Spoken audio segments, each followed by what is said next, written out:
The dinner air tasted of burnt garlic and 9 years of buried resentment. Julian stood by the sink, his knuckles white against the porcelain. He looked at me with a cold, unfamiliar sharpness that sliced through our domestic quiet. My husband hissed, "I left a better woman for you." He waited for me to crumble or scream. I simply nodded. "Then go find her," I said. I walked out without a suitcase. The heavy thud of the front door felt like a physical weight lifting off my chest. I drove toward the city lights, my hands steady on the leather steering wheel. Silence was my new architect. I checked into a hotel under my maiden name, feeling the ghost of my old self wake up. That night he texted, "Please talk to me." The screen flickered in the dark room, casting a clinical blue light across my face. He followed it with 5 more messages, each one more desperate than the last. He thought I was hiding in a parking lot. He didn't know I was already typing. By dawn, my laptop screen was a battlefield of spreadsheets and hidden bank statements. I found the transfers he thought I would never notice. Small amounts, frequent and rhythmic, sent to a name I had not heard in 10 years, Elena. He was funding a fantasy while I paid the mortgage. My lawyer sent the final draft at 7 o'clock in the morning. I printed the pages in the hotel lobby, the paper warm and smelling of fresh ink. Each signature felt like a vow. Julian was about to lose his safety net. I returned to our driveway just as the sun began to bake the pavement. The house looked like a hollow stage set. I didn't go inside. I pinned the red folder to the front door with a single, aggressive strike of a staple gun. The bright plastic stood out against the expensive oak like a fresh wound. I sat in my car at the end of the block and waited. A locksmith's van pulled up behind me, ready to change every lock the second Julian stepped outside. The neighborhood was far too quiet. Julian finally pulled into the drive, his tires crunching over the gravel. He looked disheveled, his expensive suit jacket tossed carelessly into the back seat. He saw the red folder immediately and froze. But when he saw the documents waiting outside, his face dropped. He didn't just see divorce papers. He saw the printed records of his financial fraud and the photos of his secret meetings. He reached for the handle of the front door, but his key wouldn't even fit in the lock. He was suddenly a stranger on his own porch. I rolled down my window and let the morning breeze fill the car. Julian turned toward me, his mouth hanging open in a silent, pathetic plea. He looked small against the backdrop of the house I had built for him. I didn't offer him a single word of comfort or explanation. I simply shifted the car into drive and pulled away from the curb. In my rearview mirror, he was just a diminishing speck standing among his own trash bags. I finally realized that better was a lie I no longer had to believe. I drove straight to my lawyer's office while the adrenaline still hummed in my veins. The city traffic moved like sludge. My phone buzzed in the cup holder with a relentless, frantic rhythm. Julian was calling again. I watched the screen glow and fade, refusing to give him the satisfaction of a busy signal. He needed to feel the silence. He needed to understand that the reliable woman he mocked was gone. The office air was cold and smelled of old paper. "Mr. Sterling looked at the red folder on his desk and then back at me. He didn't ask about my reddened eyes or the way I gripped my purse. He simply opened the digital file and began scrolling. The numbers didn't lie. Julian had drained exactly $40,000 from our joint savings over 5 months of time. It wasn't just lunch dates with Alina. He was paying off her credit cards. I felt a sharp, icy clarity settle over my heart right then. We spent 2 hours mapping out the financial wreckage. Sterling was precise. He explained that since I could prove the funds were used for non-marital purposes, we could claw them back from Julian's share of the house equity. It was a surgical plan. I felt like an architect designing a tomb. Every document I signed felt like a brick in a wall I was building between us. By noon, the initial filings were ready for the court. Julian had no idea. I left the office and walked into the bright, midday heat. I needed to see her. I needed to see the woman Julian thought was worth ruining our lives for.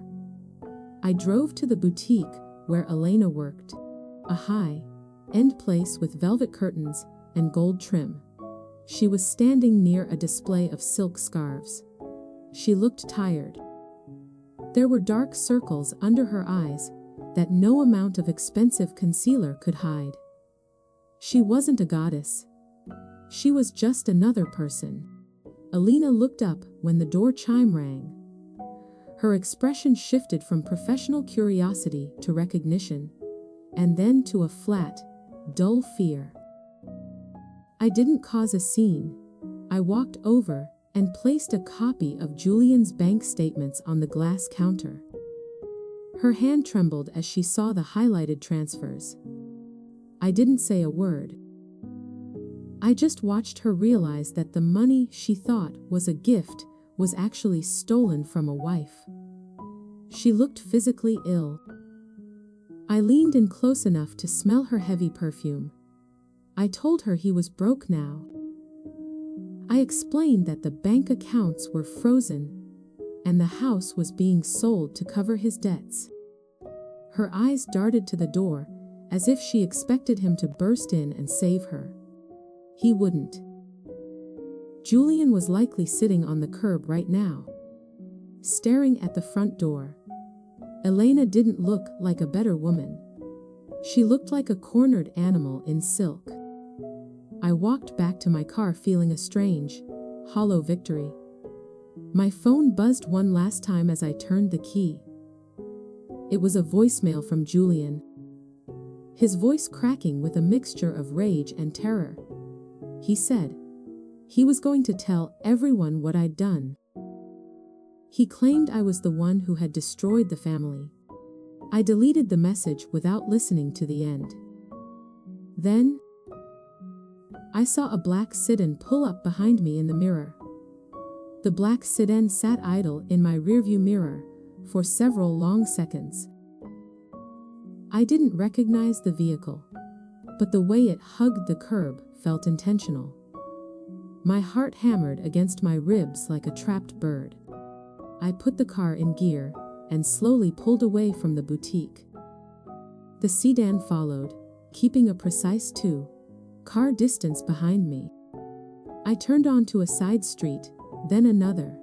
The shadow remained. Someone was watching my every move now. I navigated toward a crowded shopping plaza to find safety in numbers. My hands were slick against the steering wheel. I parked near the grocery store entrance and waited for the sedan to pass. It pulled into a space 3 rows back. A man stepped out, but it wasn't Julian. He wore a dark windbreaker and held a camera with a long lens. He wasn't a threat, he was a professional. Julian had hired a private investigator to follow me. The realization made me laugh, a dry and brittle sound in the small cabin. Julian was trying to catch me in a lie to save his own reputation. He wanted evidence of an affair to counter my claims of his theft. I stepped out of the car and walked directly toward the man. He looked startled and tried to hide the camera behind his leg. I stopped a foot away from him. The air smelled of hot asphalt and exhaust. "I hope you're getting my good side," I said with a sharp edge. The man stammered, his face turning a blotchy red. I told him that Julian's checks would likely bounce by Monday morning. I advised him to get his payment in cash before the bank freeze took full effect. His eyes widened as I handed him my lawyer's business card. I told him he was working for a ghost. The power balance shifted in an instant. He looked confused. The investigator admitted Julian had told him I was the one hiding money in offshore accounts.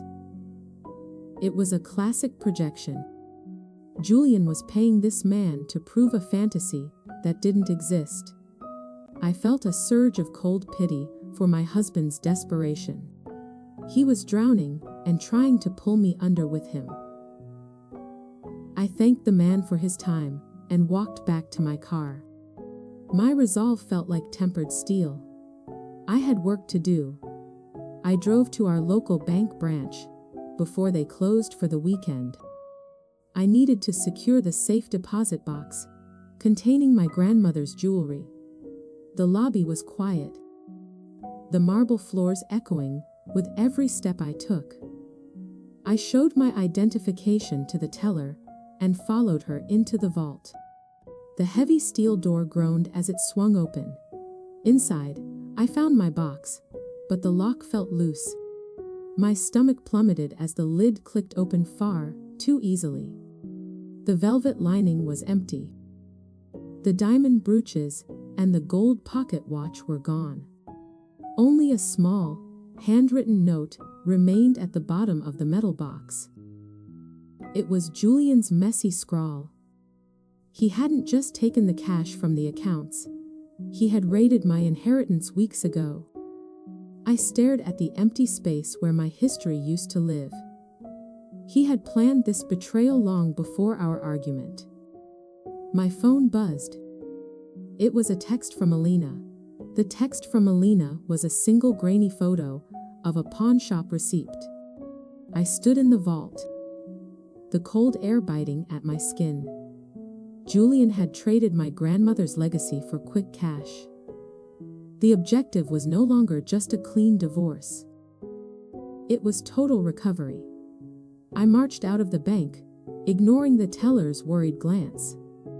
The sun felt like a spotlight on my failure. I had let him in too close for too long. I drove to the pawn shop, listed on the crumpled receipt. It was a squat building with bars on the windows and a neon sign that buzzed. The interior smelled of dust and old metal. I showed the clerk my identification and the police report I had filed on the way over. He looked at the paper and then at me. He told me a man, matching Julian's description, had been there yesterday. He had left with a thick envelope. The clerk pulled a heavy tray from behind the counter. My heart stopped. There they were. The diamond brooches sparkled under the harsh fluorescent lights, looking out of place in the grimy shop. But the gold pocket watch was missing. The clerk explained that Julian had sold that piece to a private collector. My stomach twisted into a hard knot of fury. That watch was the only thing my father had left me. Julian had truly gutted me. I paid the recovery fee with my last personal credit card. Every swipe felt like a gamble. As I walked to the exit, the door chime rang again. Elena stood there, her face pale and her eyes darting around. She wasn't here to fight. She looked like she had been crying for hours. She held a small velvet bag in her hand. She walked toward me and placed it on the counter without saying a word. I held my breath. I opened the bag and felt the familiar weight of the gold pocket watch. Elena whispered that Julian had tried to give it to her as an apology. She had realized the truth after I visited her boutique. She didn't want his stolen peace offerings. She wanted out of the mess he had created. I looked at her and saw the reflection of my own past exhaustion. We were two women used by the same weak man. The tension finally broke.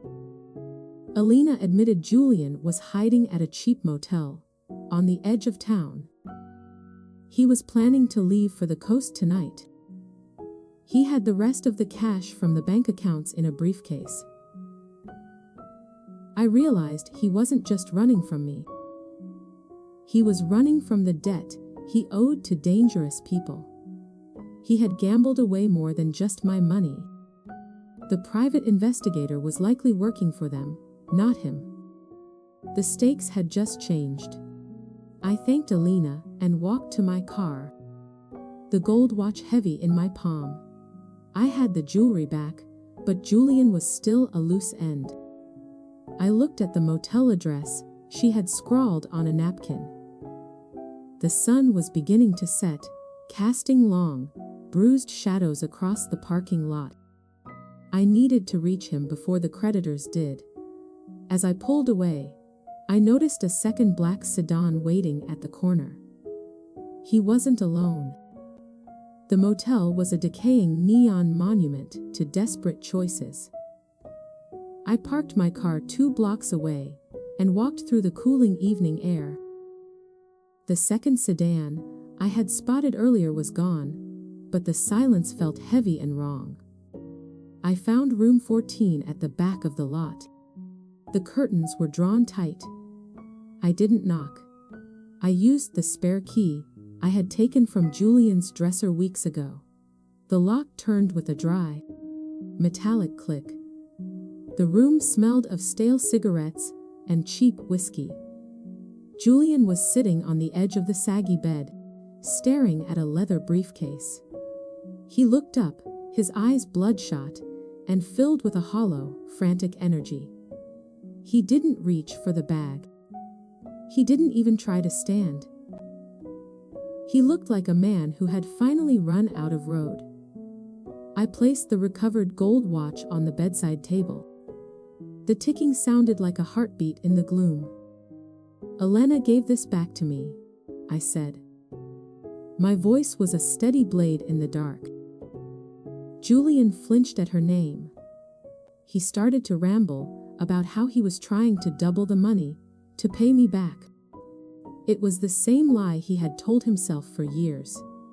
He claimed he was a victim of bad timing and worse luck. I didn't interrupt him. I just watched his hands tremble. He was a small man playing a very dangerous game. I reached for the briefcase and clicked the latches open. Julian surged forward, but I shoved him back with a strength that surprised us both. The bag wasn't full of cash. It was stuffed with legal notices and unpaid gambling markers. There was only a thin stack of hundreds on top. He hadn't just stolen my jewelry. He had already lost the proceeds.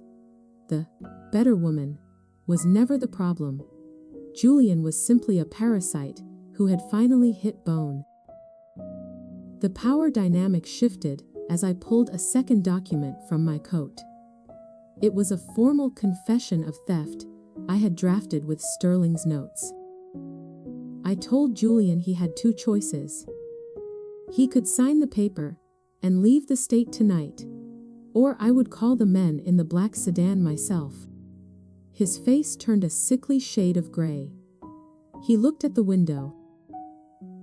Realizing he was trapped between my cold justice and their violent debt collection, Julian grabbed a pen and signed the paper with a shaking hand. He didn't even read the clauses. He just wanted a way out of the room. I took the document and the remaining cash. I told him the house was already being processed for a short sale. He had nothing left but the clothes on his back. He started to sob, a pathetic sound that made my skin crawl. I turned toward the door without a second glance. I walked out into the parking lot. the signed confession tucked safely away. My car was waiting under a flickering streetlight. I felt lighter than I had in a decade. But as I reached for my door handle, a man stepped out from the shadows. It was the private investigator from the plaza. He wasn't holding a camera this time. He held a thick, manila envelope addressed to me. He looked genuinely sorry as he handed it over. I took the envelope with a steady hand despite the chill. The investigator looked away, his jaw tight. I walked to the safety of my car and sat in the driver's seat. The dome light cast a sterile glow over the contents. Inside were legal papers, but they weren't about the divorce. They were life insurance documents. Julian had taken out a massive insurance policy on me several months ago. The beneficiary wasn't the estate or a trust. It was Alina. My breath hitched in my chest. The realization was a cold blade through my ribs. Julian hadn't just been stealing my money or chasing an old flame. He had been planning a permanent exit for me. The better woman comment wasn't just a slur. It was a projection of his intended future. He needed me gone to settle his debts with the men in the black sedans. The briefcase of markers in the motel was only half the story. I was the actual currency. This changed every single rule of the game. I looked back at the motel room door. Julian was still inside, weeping over his own misfortune. He didn't know I had the insurance files. He didn't know the investigator had flipped. I felt a surge of cold, calculated fury. I wouldn't just leave him to his creditors. I would ensure he faced the full weight of his intent. I pulled my phone out and dialed Sterling. My lawyer answered on the second ring. I told him we needed the police. Now. Sterling's voice was sharp with professional concern. He told me to stay in the car and lock the doors. He would coordinate with the local precinct immediately. I watched room 14 through the windshield. The neon light above the door flickered and hummed. A shadow moved behind the thin curtains. Julian was packing his meager belongings. He still thought he was leaving for the coast. He still thought he was the one in control. He was wrong. A siren wailed in the distance. 2 patrol cars swept into the lot with their lights dark. They moved with a quiet, lethal efficiency. I stepped out of my vehicle and handed the officer the insurance documents and the signed confession. He scanned the papers and signaled to his partner. They approached room 14 with hands on their holsters. The air felt heavy with the smell of rain and ozone. I stood by my car, a witness to the final collapse. The door to the motel room burst open. Julian was dragged out into the harsh light of the parking lot. He was shouting about his rights and his innocence. His eyes found mine across the pavement. The arrogance was gone, replaced by a raw, primal terror. He looked at the documents in the officer's hand and realized the investigator had betrayed him. I didn't look away. I wanted him to see the exact moment his world ended. He had traded my life for a gamble. Now, he was the one being discarded. The officers pushed him into the back of a cruiser. The metal door slammed with a definitive, final thud. One of the men from the black sedan watched from the edge of the lot. He didn't move toward the police. He simply nodded at me and stepped back into the shadows. They didn't want the police involved, but they also didn't want a dead debtor. I had inadvertently saved Julian's life while destroying it. The irony tasted like copper. I felt a strange peace. Sterling arrived 10 minutes later in a silver SUV. He walked over to me and checked my pulse like a concerned doctor. He told me the insurance fraud alone would carry a heavy sentence. Added to the theft and the gambling markers, Julian was finished. We stood together in the cooling night air. The motel sign finally flickered out, leaving us in the dark. I handed him the briefcase with the remaining hundreds. "Use this for the filing fees," I said. He nodded.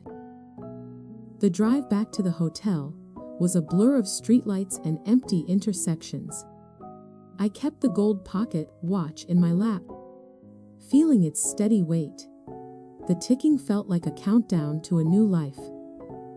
I had reclaimed my history and my future in a single, violent night. Julian would go to a cell, and I would go to a new city. The reliable wife had become the architect of her own salvation. I pulled into the hotel parking lot. I walked into the lobby and asked for a late checkout. The clerk smiled at me, unaware of the wreckage I had left behind. I went up to my room and sat on the edge of the bed. I took a deep breath of the recycled air. My phone buzzed on the nightstand. It was a message from an unknown number. "You missed a page," it read. Attached was a photo of a second insurance policy. This one was on Alina. The image on the phone screen felt like a physical blow. Julian had not just bet on my death. He had hedged his bets by placing a price on Alina too. The cold realization flooded my mind as I sat on the hotel bed. He was playing a double game of tragedy where he was the only winner.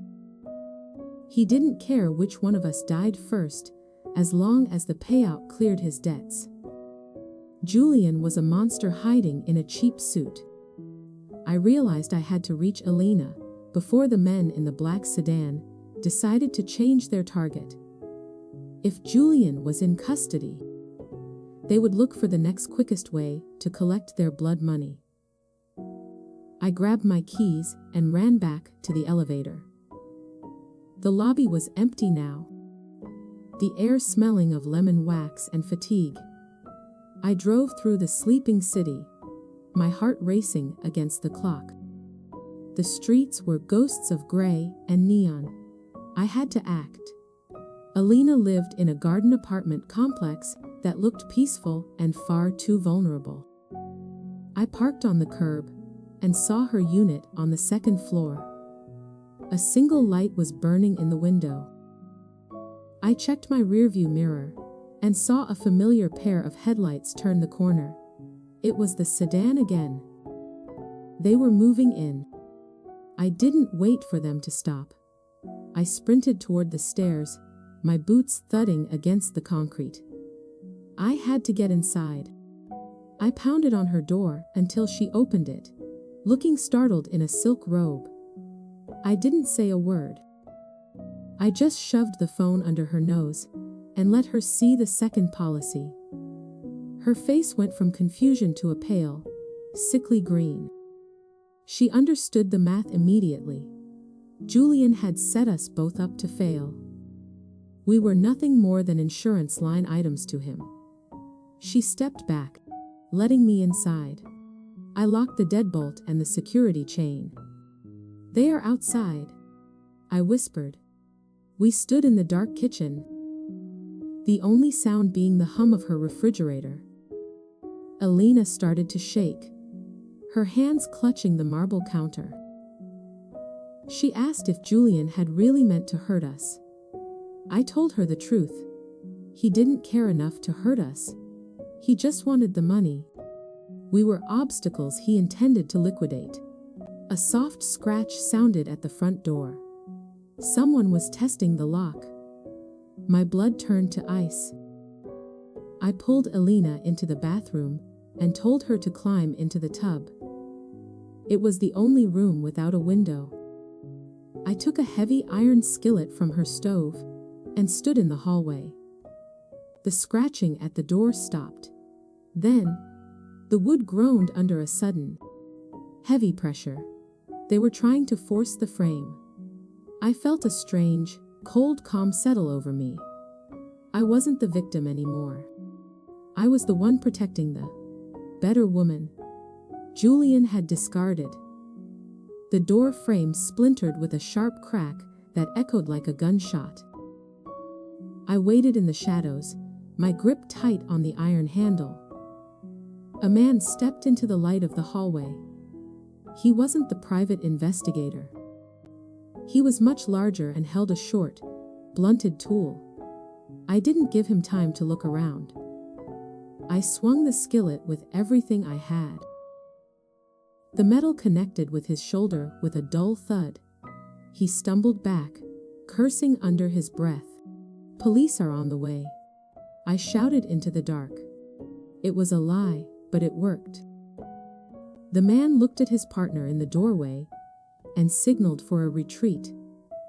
They didn't want a murder charge on top of a debt collection. They vanished into the night as quickly as they had arrived. I stood in the wreckage of the door, breathing hard. My hands were shaking now. I had saved us both from Julian's final gamble. The silence was deafening. Alina crawled out of the bathroom, her eyes wide with terror and a strange new respect. We sat on her floor until the sun began to peek through the blinds. She thanked me for coming back for her. I told her I didn't do it for her. I did it because Julian didn't get to win. We were both survivors of a man who saw people as currency. We made a pact right then. We would testify together and bury him under the truth. As the morning light filled the room, my phone buzzed with a notification from the bank. The freeze on the accounts had been lifted for a brief window to process the court fees. I saw a final transaction that made my heart stop. A large sum had been moved into a trust 5 minutes ago. It wasn't Julian or the creditors who had moved the money. It was the private investigator. He hadn't flipped for me or Julian. He was draining the entire recovered settlement for himself. I stared at the blinking notification on my phone screen, while Alina sobbed quietly beside me. The private investigator had played us all like pawns on a cracked chessboard. My objective shifted from survival to absolute retrieval. I dialed Sterling again, but the call went straight to voicemail. The investigator had likely used his technical access to hijack my cellular connection before making his final move. I felt a cold, sharp clarity replace my fear. I wasn't just a wife or a victim anymore. I was a hunter reclaiming her life. The morning light felt like an intrusion as I drove toward the investigator's office. I had to intercept him before he reached the airport. My knuckles were white against the steering wheel. Alina sat in the passenger seat, her eyes fixed on the road ahead. We reached the brick building just as a silver car pulled out of the garage. It was him. I didn't hesitate. I swerved my car across the exit, blocking his path with a screech of tires. The investigator rolled down his window, looking more annoyed than afraid. He told me that the money was already in a digital vault beyond my reach. He claimed he earned it by protecting me from Julian's hitters. I laughed, and the sound was like breaking glass. I showed him the secondary recording I had made during our first meeting. I had caught him admitting to his ties with the debt collectors. The power shifted back into my hands. He went pale. "Give it back," I said. My voice was a low, steady hum of pure intent. He hesitated, his eyes darting to the rearview mirror. I told him that Sterling had the backup data stored on a secure remote server. It was a bluff, but the sweat on his forehead told me it worked. He opened his laptop and began the reversal process. I watched the numbers move back into the escrow account. The digital tide was finally turning in my favor. Julian's trial lasted only 3 days, but it felt like a lifetime of exposure. He sat behind the defense table, looking diminished and hollow. Alina and I stood together as the primary witnesses. We didn't look at him when we spoke our truths. The insurance policies were the final nails in his coffin. He was sentenced to 20 years in prison without the possibility of early parole. The better woman and I walked out of the courtroom into the fresh air. 6 months later, I sat on my new balcony overlooking the quiet river. I finally understood the truth. I never needed to be his first choice because I was my own ultimate priority. The lie of the perfect marriage had burned away to reveal a stronger foundation. I poured a glass of wine and watched the sunset. My phone buzzed with a message from a new number. I didn't recognize the code. I deleted it without reading. I was finally free.